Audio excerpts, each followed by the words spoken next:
अयूब का ग्रंथ अध्याय 29। अयूब ने अपना काव्य आगे बढ़ाते हुए कहा, कौन मुझे पहले की सुख शांति लौटाएगा। वह दिन जब ईश्वर मुझे सुरक्षित रखता था, जब उसका दीपक मेरे ऊपर चमकता था, जब मैं रात के समय ईश्वर की ज्योति में चलता था, जब मैं समृद्धि में जीवन बिताता था, जब मुझे ईश्वर की कृपा दृष्टि प्राप्त थी, जब सर्वशक्तिमान मेरे साथ था और मेरे बाल बच्चे मुझे घेरे रहते थे, जब मैं अपने पैर दूध से धोता और उत्तम तेल की धाराओं से नहाता था, जब मैं नगर के फाटक जाकर चौक में अपने आसन पर बैठ जाता था, तो जवान मुझे देखकर खिसक जाते थे, वृद्ध उठकर खड़े हो जाते थे, कुलीन लोग भी मुंह पर हाथ रखकर अपनी बातचीत बंद कर देते थे। शासकों की वाणी मौन हो जाती थी, उनकी जीभ तालू से चिपक जाती थी। जो लोग मेरी बात सुनते वे मुझे धन्य कहते, और जो मुझे देखते वे मेरी प्रशंसा करते थे, क्योंकि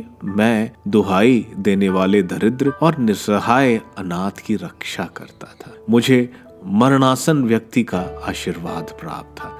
मैं विधवा का हृदय प्रसन्नता से भरता था। मैं धार्मिकता को वस्त्र की तरह ओढ़े था। मैं न्याय को चादर और पगड़ी की तरह पहनता था। मैं अंधे के लिए आंख बन गया था और लंगड़े के लिए पैर। मैं दरिद्रों का पिता था और अपरिचितों को न्याय दिलाता था। मैं दुष्टों के दांत तोड़ता और उनके जबड़े से शिकार छीनता था। मैं सोचता था मैं समृद्धि से मरूंगा। मेरे दिनों की संख्या रेत के कणों की तरह अनंत होगी। जलस्रोत मेरे जड़ें सींचता और ओस मेरी डालियों पर उतरती थी। मेरी प्रतिष्ठा चिरंजीव रहेगी।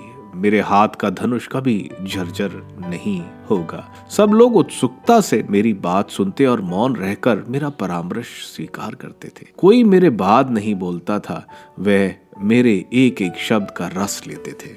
वे वर्षा की तरह मेरी वाणी की प्रतीक्षा करते थे। वे मुंह खोलकर वसंत की बौछार की तरह मेरे शब्दों की बूंद पीते थे। जब मैं उनकी ओर देखकर मुस्कुराता तो उन्हें अपनी आंखों पर विश्वास नहीं होता। मेरी मुस्कुराहट उनकी उदासी दूर करती थी। मैं उनका पथ प्रदर्शक और मुखिया था। मैं उनके बीच सेना में राजा के सदृश था। मैं शोक मनाने वालों के सांत्वना दाता जैसा था।